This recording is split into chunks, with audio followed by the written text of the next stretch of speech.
floor session. It's what kind of session. Huh? Token session. Oh, the token session. Yeah. Thank you. Welcome back to Senate Education this Friday afternoon, 3:30, right on time.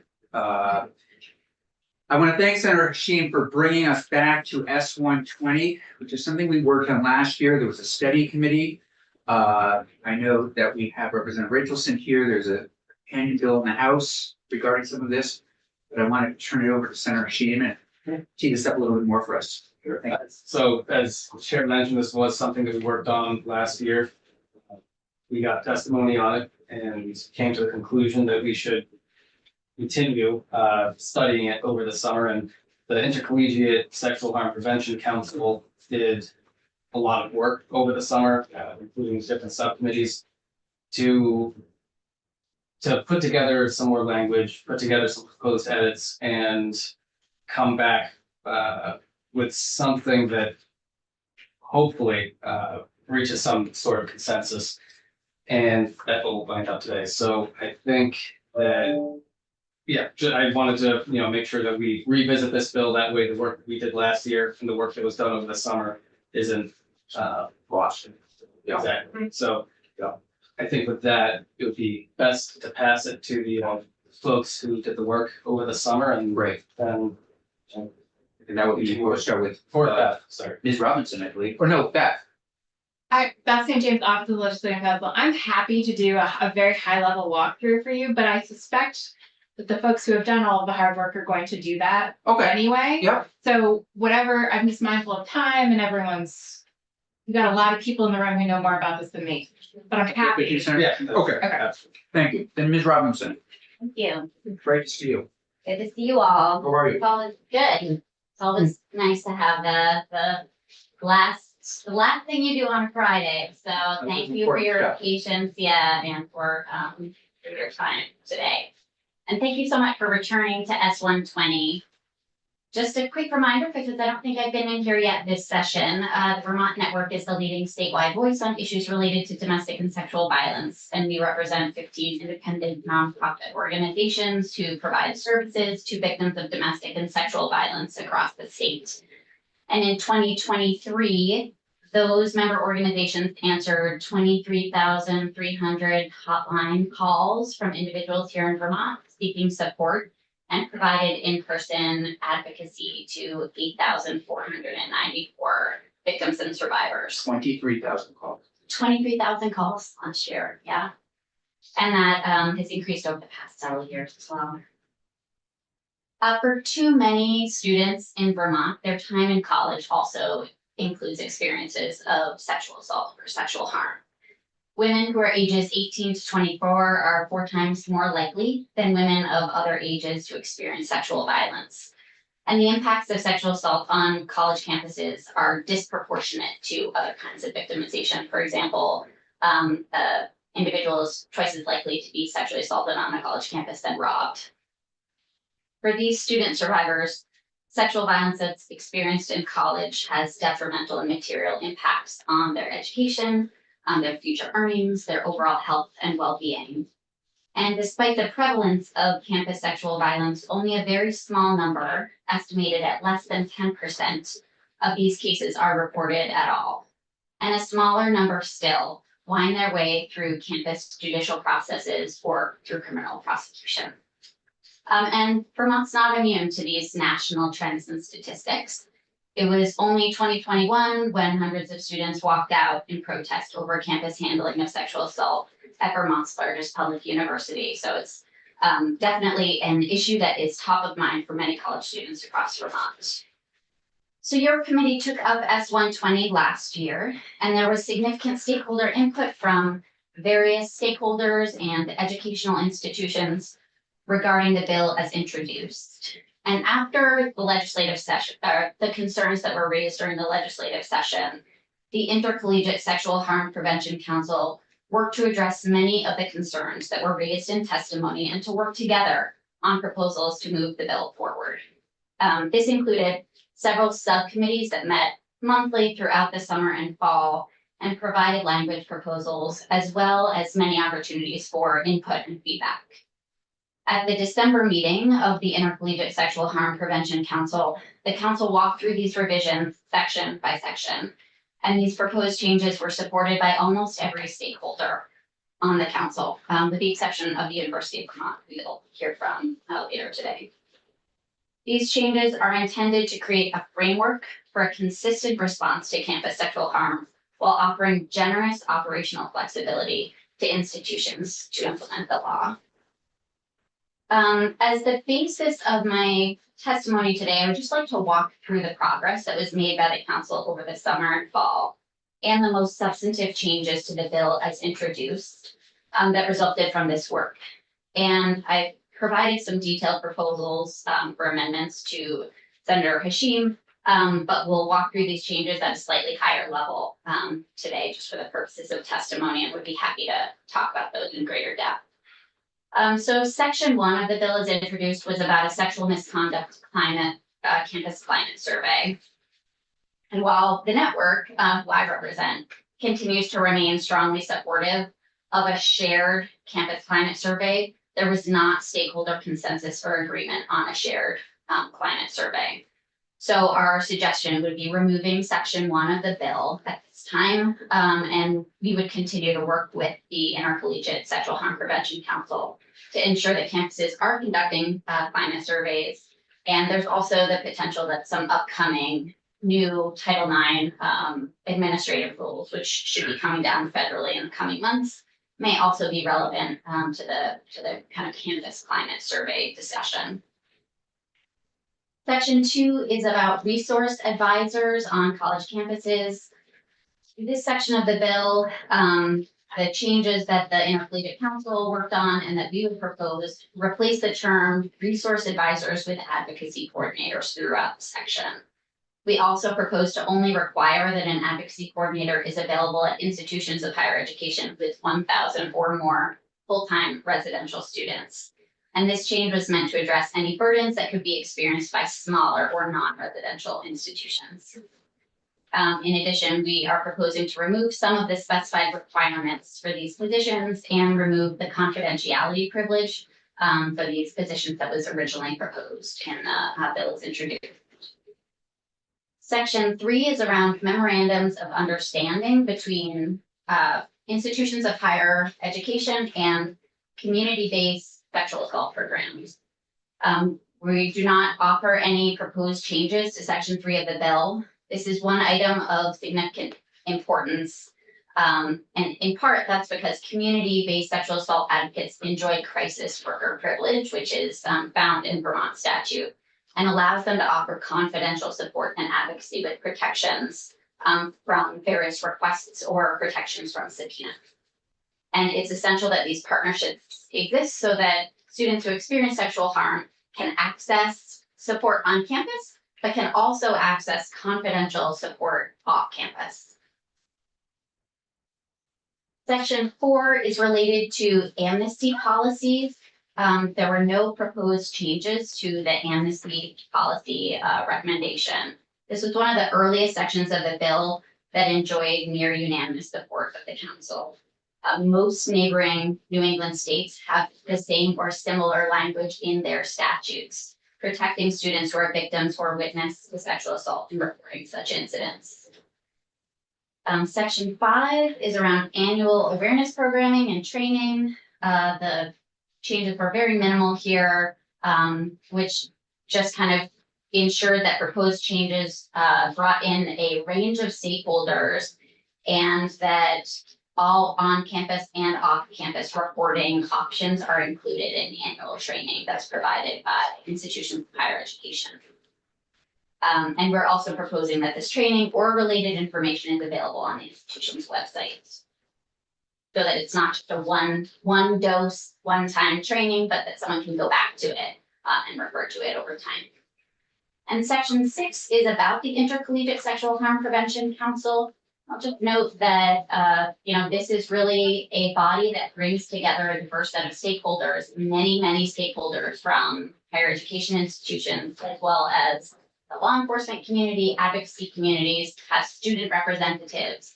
And so it has been a really important body to moving this work forward.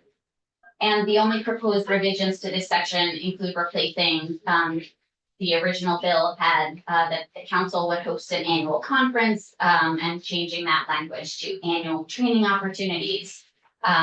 And repealing the sunset of the council in 2025 when it is scheduled to sunset. So that's a pretty high level overview of the changes that we are proposing. Obviously the most significant one is the removal of section 1. But I would be more than happy to take any questions from committee members on those changes or the process. On the resource advisors. Yeah. This is this something that institutions are hiring people, or it's more the dean of student, the assistant dean of students can also be the resource advisor? Yeah, so that is a great question to ask the institutions of higher education, how they would operationalize that. Yeah. But by and large, what we hear is that there are staff who already serve in this capacity. Senator Sheep. Thank you, and also thank you for all the work that you've done over the summer. The question I have, it might be a multi-part question, but so first with section 2, removing the confidentiality privilege for the positions, I was wondering about that, and then I was also wondering if it in any way interacts with in section 3, offering confidential support and advocacy with protections from requests for subpoenas, or is that just, are they two different positions? Is that why? They're actually two things that go together. So the resource advisors are on-campus university employees. And so they, as employees of the institution, they really can't have crisis worker privilege in the same way that a community-based advocate would. And in part that's because they're employees of an institution. And so their documents, their equipment, their emails is all the property of the institution. And so we wanted to just be clear that these the advocacy coordinators on campus can provide information to students, can be a resource for students, but that if they need confidential advocacy, that seeking that from a community-based advocate that works at one of our member organizations is going to provide the greatest confidentiality protections. So that's the reason that we are asking institutions of higher education to have memorandum of understanding between their institutions and the community-based organization that serves their area. So is the advocacy coordinator sort of bridge to the crisis worker? That's exactly it. Yeah, thank you. Yes, section 6, I was wondering, in repealing the sunset, are you asking for it to remain in perpetuity? Yeah. For now, policy decision on your part in terms of whether you want to extend that. But I think that we definitely see the advantage to bringing this group of individuals together over time, and that at a minimum, we want to extend it for several more years. On the climate survey, Yes. Campuses are doing, is it safe to say, a range of things in terms of their approach to climate surveys, but they're doing. I think broadly that is accurate, Okay. and that's what we hear from campuses.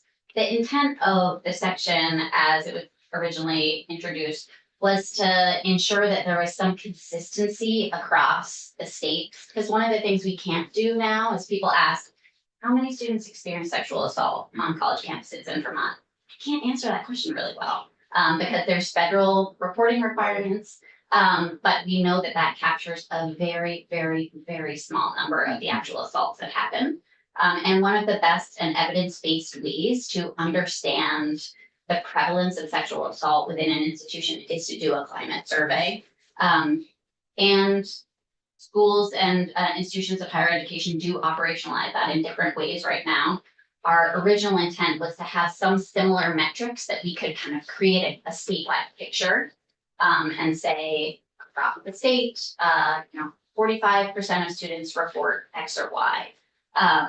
But it just, in our conversations on the council, there were a lot of excellent questions raised by institutions of higher education and a desire to use the tools that they're already using, that they have faith in and appreciate. And so we certainly understand that desire for that kind of flexibility. I will say, just from the network's perspective, we would love to come back to this conversation at some point in the future. And I do think that perhaps Title IX regulations will give us some clarity about campus climate surveys as well, and those have not yet been released. And when are they due this meeting? That's a great question. Because I think we were waiting, last year we were talking. We about were. release, right? Yeah, and there was hope at some point that they were gonna be released by September. They're in the final stages, so it should be within the next few months, but I feel like I've been saying that for 2 years now, so. Whose report is told right? Sorry, what was that? Whose report is it a federal?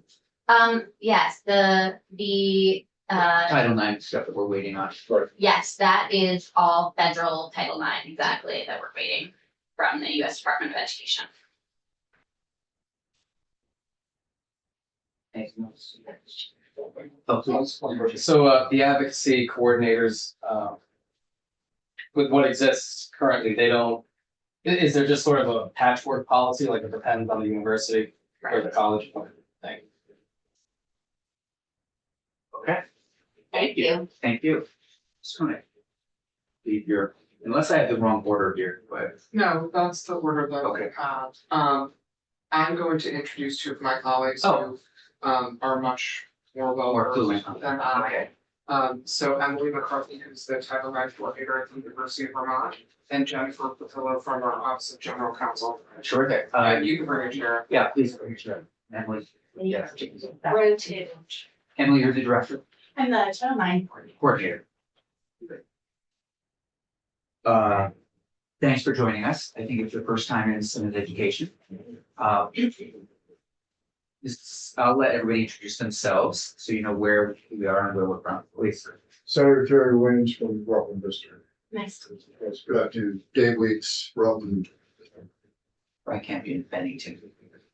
Martina Rocky, Lick, Burlington, Winooski, Essex. Not a machine, Wyndham County. Thanks for being Nice to with us. meet you. Great, nice to meet both of you. Hi, Emily McCarthy, Title IX coordinator at UVM. So prior to working at UVM, I was a deputy state's attorney in Chittenden County for 5 years. 2 of those years I served as the prosecutor for CUSI, the Chittenden Unit for Special Investigations that does sex crimes prosecutions. So thought that background might be helpful. We can walk through this bill and some of the proposed amendments. We would be in agreement with the amendment to strike section 1 for a number of reasons, and maybe I'm just gonna jump to my experience on the council. So in support of that, I sit on the Intercollegiate Council and was specifically on the subcommittee that discussed the campus climate surveys. And as a subcommittee, we really had difficulty coming to a consensus about this topic because in part, the people on the committee, we lack the expertise, I think, required to develop a survey like this. There's a lot of nuance that needs to be taken into consideration in gathering this evidence based on particular campus climates and number of questions and the pacing of questions. As part of our review, we did look at sample surveys. And some of those sample surveys felt really intimidating towards students based on the level of detail that the questions asked and the number of questions that we really feared would be re-traumatizing for a student, especially when given to them in a very cold way, not in a supportive environment. We did have a student who sat on this sub-council or subcommittee, and in looking through them, she agreed that that felt harmful to answer that level of detailed questions. So Ms. McCarthy, you do a survey at UVM. It's your own sort of thing that you've all come up with, given the climate, the culture, university. So great question. Yes, we do have a campus climate survey that is broader, that can contain some questions related to campus sexual misconduct experience on campus. I think, try to be intentional about every question that's on that survey and have we have, I'm trying to remember the position title, but someone who is, they're a professional in this type of survey work. In addition, we've been able to gather, I think, important information in a number of different ways. So while we might not have an exact number where we've surveyed every single person on campus, we are our Clery, we have federal data reporting statistics that we report. Our office this year for the first time reported numbers, and those were posted in December about numbers and types of incidents, and that was going through incidents that were reported to the Title IX office.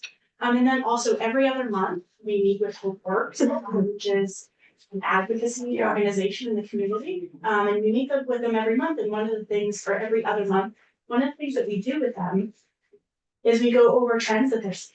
And so just, what are you seeing here? What are you seeing there? And we pass along that information to our education providers so that they know what they're seeing and how we need to be tailoring education to those trends. Senator Weeks.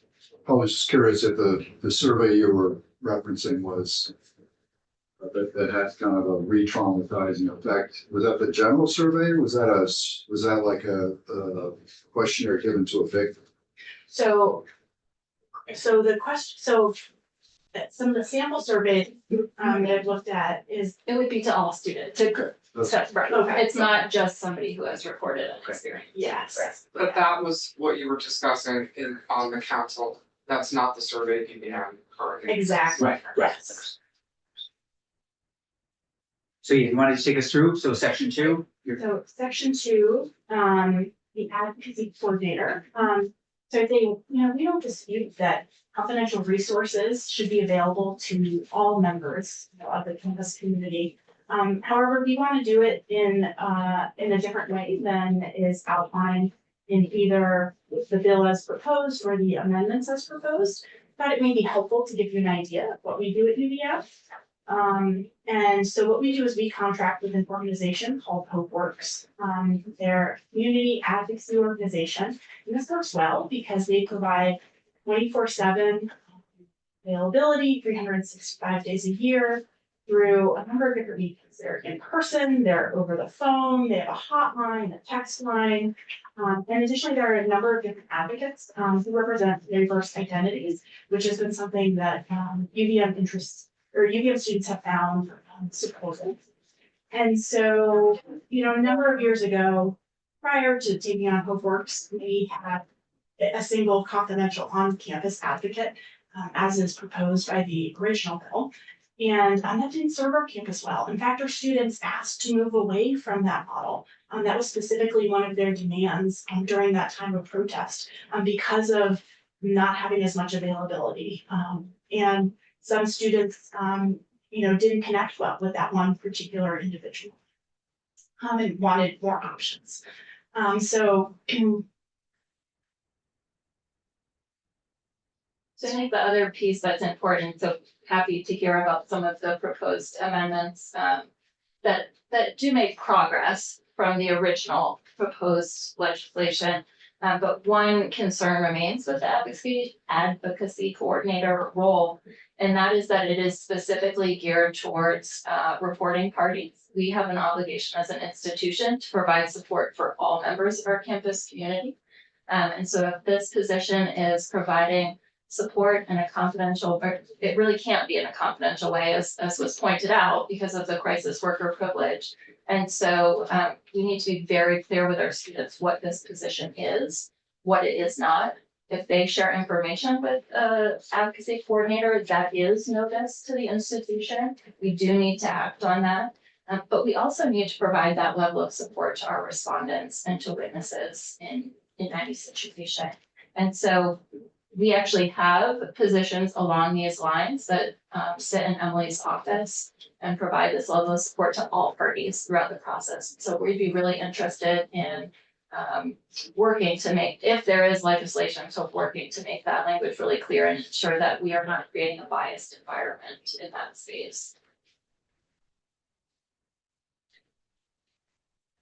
And just so you're working off of this submission, correct? Or no? we don't have You have that not, mission, okay. but based on what we have heard, yes. That, what I submitted was the, what the council approved at the December Oh, meeting. yes, okay. Yeah, So we had the draft legislation that the council voted on, but yes. All right, so the next section is, do you know anything else? Yeah. The next section, sorry, I'm Jen Fukuoka, I'm in our general counsel's office. So I'm an attorney for the institution, but importantly, sort of I focus in the student affairs space, regulatory compliance space, public safety space. I've been at UVM for almost 14 years. And so I have been through the full evolution of sexual misconduct reporting response on our campus since the 2011 Dear Colleague letter from the US Department of Education. So I sort of rode the waves and am familiar not just with the legal landscape, but with our operational capacity as well. So really thankful that you all have us here today. The third section is about MOUs with the network or with the network's affiliate organizations, HopeWorks being one of them. We're very proud of our relationship with HopeWorks. We're also very proud of that relationship because we had the choice to enter it and it made good business sense. We were able to negotiate those terms according to what worked well for us, what worked well for HopeWorks. And so we encourage any institution to consider that, consider having an MOU, absolutely have a relationship, engage in information sharing, education about processes. We really just feel like it's not a one size fits all approach, if you will. And so don't feel like there is a need to mandate an MOU to be in place. I think that's really up to the campus culture of what the needs are of that campus. We do have confidential resources on our campus that are not from HopeWorks, right? We offer counseling and psychiatry services. And But you other do things. have, you do have an MOU with HopeWorks. We have a contract for services with For services, HopeWorks okay. to provide a certain number of on-campus hours of their advocates. They also, because of the nature of their services and the fact that our campus community is part of Chittenden County, right? All of our folks are eligible to use their hotline, to use their off-campus services, et cetera, as any member of the town would be.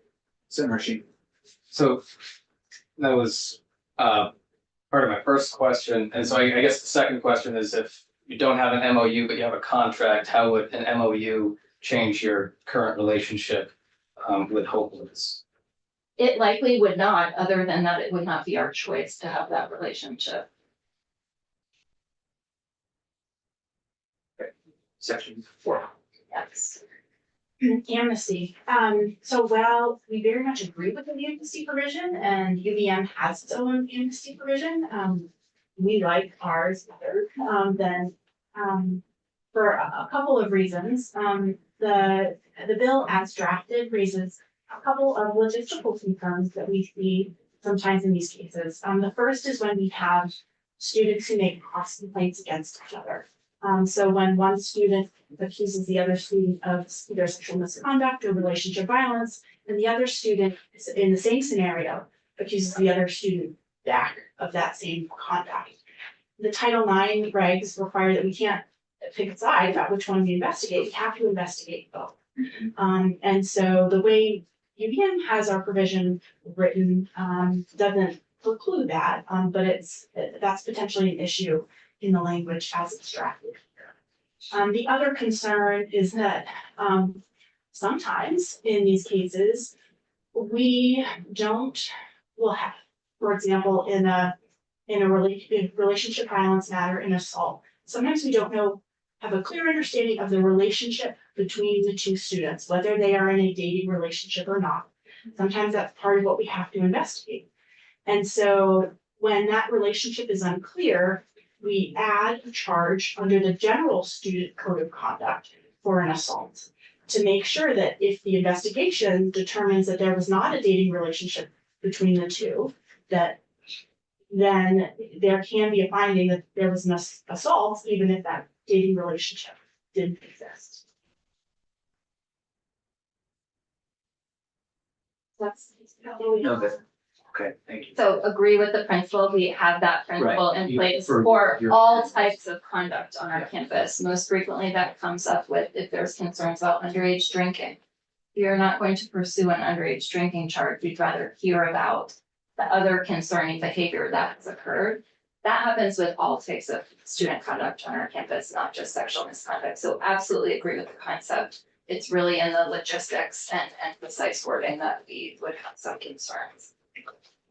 The next section is, oh, Yeah, sorry. sure. If we were to mark this up and be more precise and also address the cross complaint issue that was raised, would you be in support of it, this section? With our word, yes, right, we do it now, so we're in support. It's a matter of ensuring that the concerns of our campus that we have had experience with match what the requirements are. So, yep. So the next section is on annual awareness programming and training. Again, we are in support of having annual awareness programming and training. What this comes down to is this language feels very duplicative of many federal requirements that we are already subject to. So there is a good amount of training required of our student body as well as our employees around these issues. They're mandated by the Campus Sexual Violence Elimination Act or the SAVE Act, which was part of the VAWA reauthorization. And so we offer primary prevention programming, we offer continuing education. We also expect, as was referenced, to have new Title IX regulations coming out in the coming months, which very well could speak to these issues. So our concern is not confusing the landscape, if you will. We are subject to requirements. We have flexibility within those requirements to ensure that that programming is tailored to our campus community, to our culture, is relevant. And so we would just seek to remove that section from this particular legislation so that folks have a clear path forward.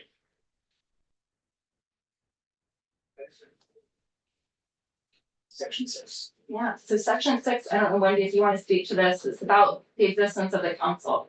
I think we are all super supportive to have a council. Yeah. I think the question continues to remain of what is the appropriate makeup? We want to make sure that all campuses are able to access this really important information, the ability to do resource sharing as comprised right now, and I'm sure others will speak to this.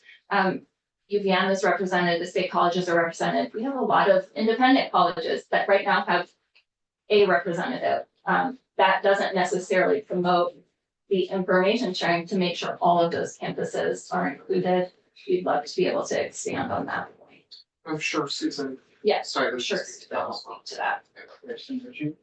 Real quick, I'm sorry, I didn't fully, can we go back to section 5, because I wasn't, Sure. I don't. So you're not in support of section 5 is what I. We are not because while it is very similar to what's required at the federal level, it is not exact. And we would rather have one place to refer to of what our training requirements are, simply to make it easier to administer, understand what our obligations are. We don't want to have those competing compliance obligations. Got it. And what are any of the main differences listed in one of the on this list? All right, let me rephrase the question. What are the main differences between what's proposed versus what you're already doing?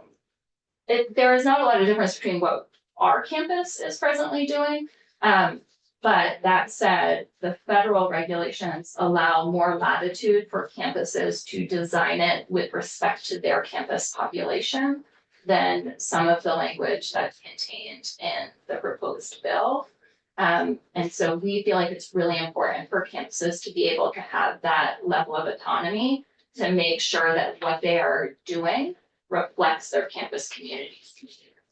And I could go through and redline exactly what the differences are between federal law and what's being proposed, but I think the overarching concern is that we are doing this work.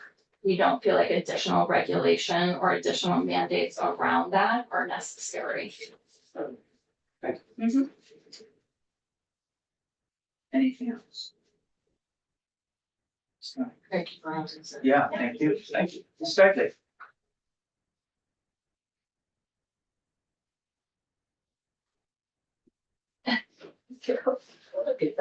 Right, all the things. Yeah. Yeah. For the record, Susan Stigley with the Association of Independent Colleges. I haven't seen the latest draft, and so some of what I was going to say, I will skip over. And some of what I said might not be as relevant because things have been changed. What draft are you, Well, you mean, I this have- is just testimony in response to yes, sales? yes, Yeah. yeah. So, you know, we admire what the council is doing and support their intentions, and our colleges work hard to protect students from sexual harm. Although we support their intentions, there's still parts of the bill and the legislation that we can't support. I certainly support eliminating the campus sexual misconduct survey. And just want to I'll make a few comments about that that might just be relevant to information. So in 2022, Congress charged the Department of Education with coming up with a performance survey on sexual harm. And the Department of Education will be charged with overseeing that survey and administering it every 2 years. This is still a work in progress. It hasn't happened yet, but it is in the works. So, you know, one of my concerns was why do this work at the state level when the federal level is happening, or probably slowly but happening. So just wanted to point that out, that is happening there. And just a few words about the Clery Act, which requires institutions to collect data on domestic violence, dating, violence, stalking, hate crimes, and violence against women act offenses. So the colleges collect that data and they are required to post it on their websites. One of the concerns, and I'll just mention this briefly with one size fits all, you know, we have some really small colleges in Vermont. Center for Cartoon Studies has 30 students approximately, the Sterling has 70 or 80.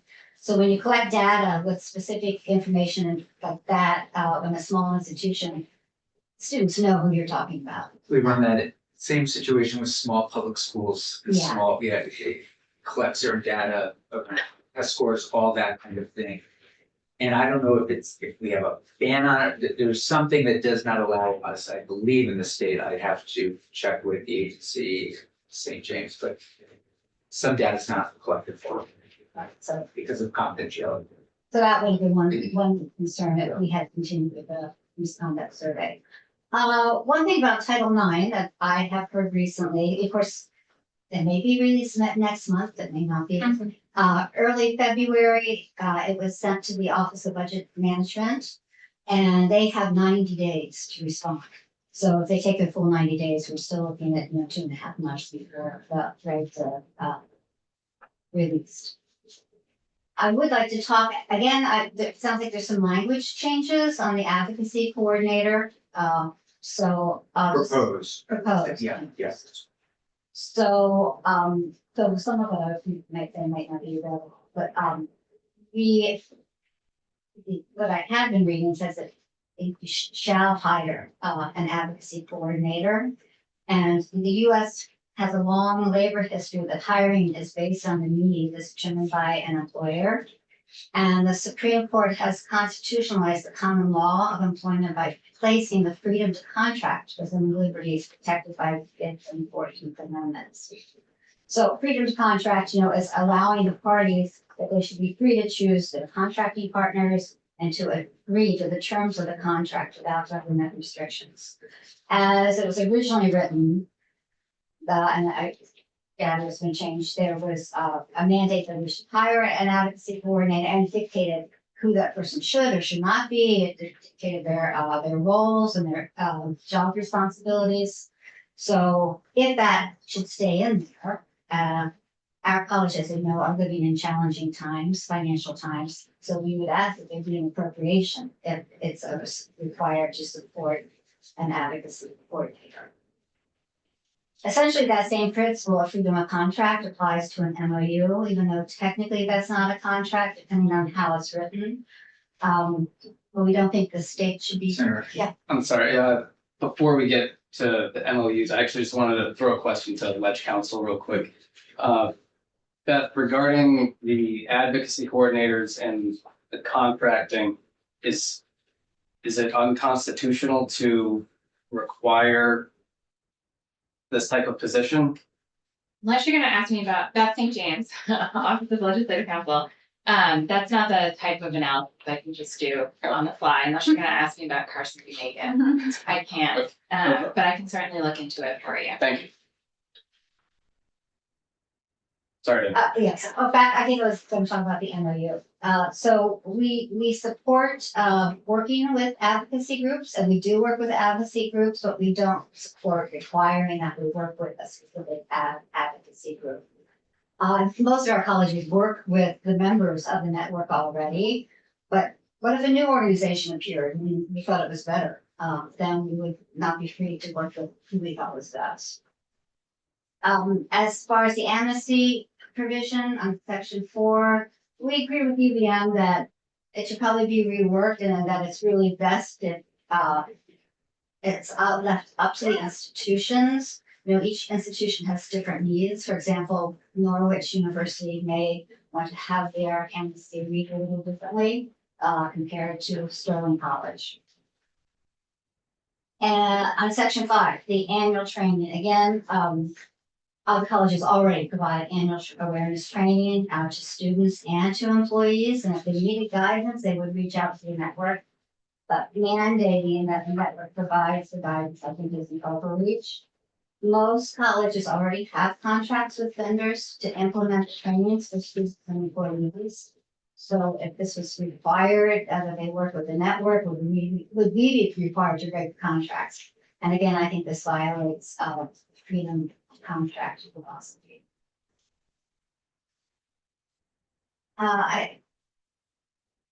As far as section 6,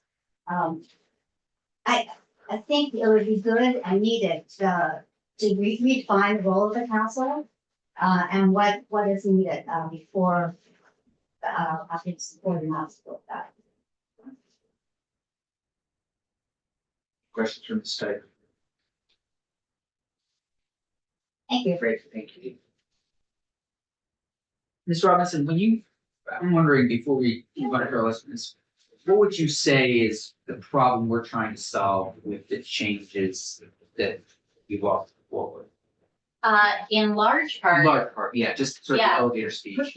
In large part, it was responding to a lot of testimony last year around allowing institutions of higher education to have the operational flexibility that they said that they needed. Okay, thank you very much. Ready? I'm ready. Great. Barbara from Planned Parenthood. Planned Parenthood, although you may remember last year when we talked about this bill, I was the one that came and talked to you about it from the network. Yes, yes. So I have been You're doing working this, on these issues in various capacities for many years and excited to come talk to you about it from the perspective of Planned Parenthood and the Vermont Action Fund.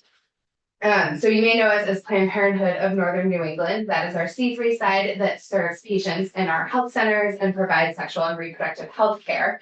We also have Planned Parenthood Vermont Action Fund, which is an independent, not-for-profit organization, which is our advocacy and political arm of Planned Parenthood of Northern New England. And at the Action Fund, we engage in educational and electoral activity, including voter registration, grassroots organizing, and legislative advocacy. And one of the big priorities of the Action Fund is supporting student organizing on college campuses across Vermont through what's called Planned Parenthood Generation Action. Also known as Gen Action, has over 350 campus groups across the country. We have 4 active teams here in Vermont at Bennington, Middlebury, NBU Linden, and UVM. And the goal of Gen Action team is to raise public awareness about reproductive health and rights, educate young people about sexual health, and create lasting change in their communities. Gen Action teams in Vermont have led initiatives to bring sexual and reproductive health care education to campuses by organizing sexual health and wellness fairs, tabling to bring resources to their students, and hosting sex education trivia events. They have also championed programs to bring safe sex supplies to their peers for free, like in Bennington, where students now have access to free and anonymous condoms, dental dams, pregnancy tests, and emergency contraception delivered right to their dorm rooms. So broadly speaking, as an organization whose mission it is to advance access to sexual health care and defend reproductive rights, We believe everyone should have the right to an education free from sexual harm. And so we wholeheartedly support S120, as well as all of the suggested language changes that have been brought by the network and the Intercollegiate Council, with one exception, in section 1, which I'll talk about. Sexual harm is widely underreported. In fact, it is estimated that only 12% of campus sexual harm is ever reported to Title IX offices. So as a result, official Title IX data is an ineffective method to understand the true scope of this issue, which leaves us without any clear data on how many students experience campus sexual harm in Vermont each year. According to Know Your 9, which is a national advocacy organization, they estimate about 19% of women, 6% of men are assaulted during their years at college. And these numbers are even higher for LGBTQ+ students, students of color, and students with disabilities.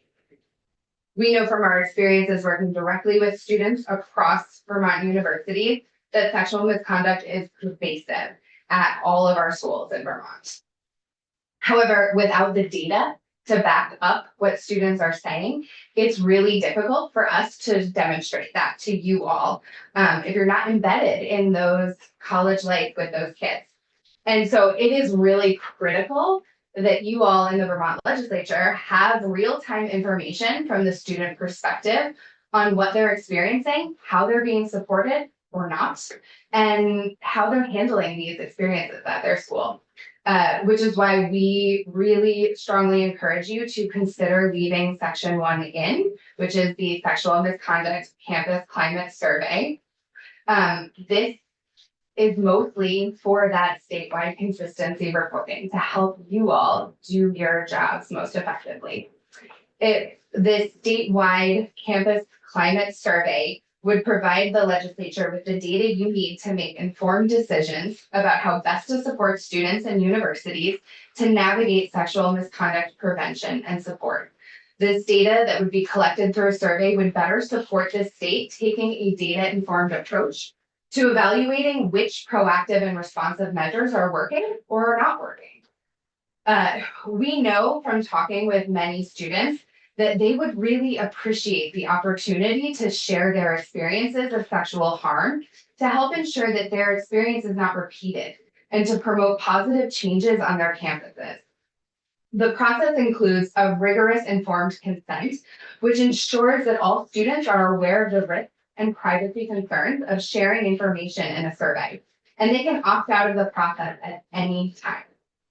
Under S120, students will not be required to participate in any part of a climate survey process. This survey will not create added harm. Student voice and experience are a critical part of the discourse on how campuses address sexual misconduct. And a regulated statewide campus climate survey is the most effective and non-invasive way for them to do so. And I will also just mention that a few years ago, New Hampshire passed a similar provision, and they have done a lot of research with folks at Dartmouth and have a really comprehensive system for how to do it in an effective and trauma-informed way across the entire state that is very similar to ours. Moving on to section 2 and 3, students who experience sexual harms are more likely to miss class, experience disruptions in their ability to produce assignments at the level they were previously capable of, and even drop out entirely. Support systems are critical for the long-term management of the physical and mental impact of sexual harm. Currently, the supports available to students who experience sexual harm varies widely depending on what institution they attend. Sections 2 and 3 would provide consistent support to all students in Vermont, regardless of where they choose to study, and would expand on-campus supports to options outside of the federally regulated Title IX office. And I think this is a really key part of these sections, particularly section 2,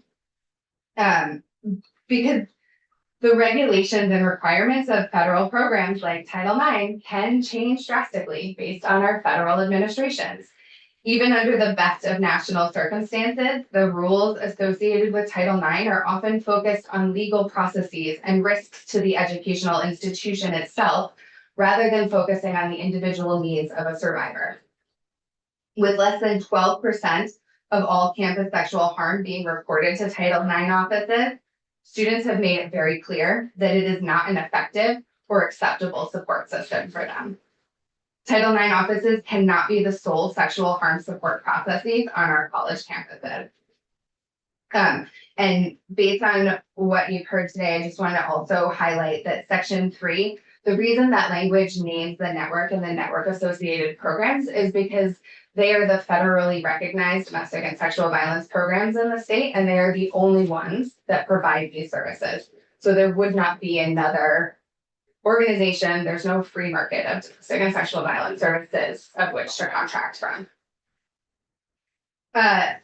Importantly, this bill also recognizes and supports students who do want to pursue legal options through the Title IX office in Section 4 by better ensuring students can safely report their experiences without fear or incurring conduct violations.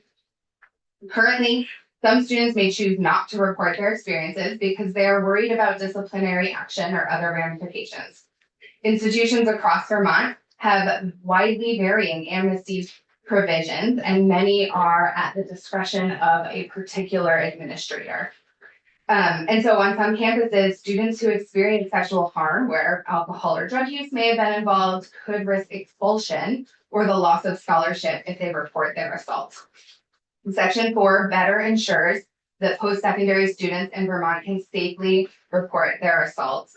And I will also just note, having been doing this work for a while, that this was part of the explicit charge of creating the Intercollegiate Council in the original legislation from this body.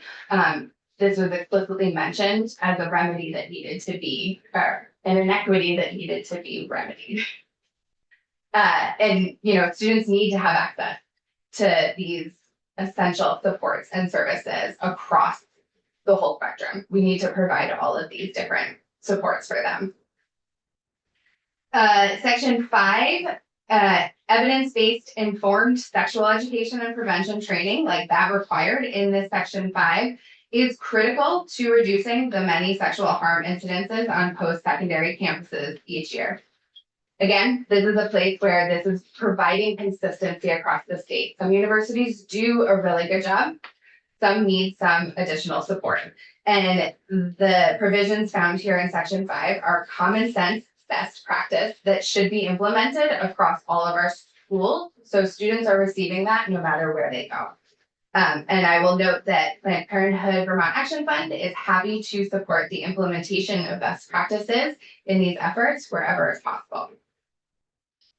Section 6 involves the continuation of the Intercollegiate Sexual Harm Prevention Council, as you've heard, and these issues of sexual harm on our campuses are systemic and pervasive, and they are going to require a multi-year coordinated response and support system. And the council is really the most effective way for providing those essential services to coordinate, share resources, and develop statewide best practices. Sexual harm is an issue on all of our campuses, big and small, and it is a benefit to all of our post-secondary schools to have access to this council's shared knowledge and expertise. So we wholeheartedly support the continuation of the council and its sustained funding. And I will just close by saying that you have heard and probably will hear from other institutions that some of these provisions are costly or unnecessary. But let's be clear, assault is costly and unnecessary. Sexual misconduct in any form can have lasting negative impacts on a survivor's mental and physical health. 34% of college student survivors will experience PTSD, as opposed to 9% of non-survivors. While there are few cost estimates on the economic implications of sexual assault, a national 2014 study found that the costs range from about $87,000 to $240,000 per rape. And for student survivors, costs can also include tutoring, lost tuition, and accrued student loan interest if they take a leave of absence. There is a significant problem of sexual harm happening on college campuses in our country, including here in Vermont. And our post-secondary schools must do a better job of addressing sexual misconduct and protecting the students who are in their care and their programs. S120 is a necessary and tangible step toward making our schools a safer place for everyone to learn and grow. We simply cannot afford not to enact these provisions to change the course of sexual misconduct on our campuses. And we must act now to better support and educate Vermont's post-secondary students. Rep. Rachelson, you have this companion bill in House Judiciary? No one has education. It is in House Education. Please, questions? We have a copy here. Okay, that's great. Then that would go for everybody. Anything else? Committee, what would you like to do? Senator Hashim. Yeah, I mean, I think the first thing, I can see the cross complaint issue, and then doing some wordsmithing there for section 4, and I think the question is still open as to whether or not we can require a private college to employ a certain person to fulfill a certain role. The rest of it seems more like, it seems like things that are being done now, which I appreciate and I'm very grateful for. But you know, as a policymaker, it's not just looking at next year or 2 years down the road. It's kind of 15 years down the road, and you know, the folks who are doing awesome work right now and the folks who are setting the policy on the campuses right now, or sounds like they're doing good work, they may not be there in 10 or 15 years. And so, you know, I'm looking at the long game for this, and you know, I understand it's, you know, people don't like being told what to do, but that is part of our job when it comes to making policy. So those are my initial takeaways. Others. I don't know, the one standout from given the feedback and what's drafted in the bill is the council. Seems to be something that's unique to the state. You know, there's a lot of other federal mandates and such and things that they're already doing, but the council seems to be a real standout. That's a unique ask.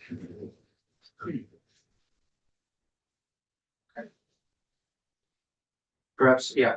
I was the only woman on the committee and someone who went to college in the 1980s. I feel very strongly about this bill. I also, it's really the first time we've looked at it, and I'd like to have a little bit of time to think about it.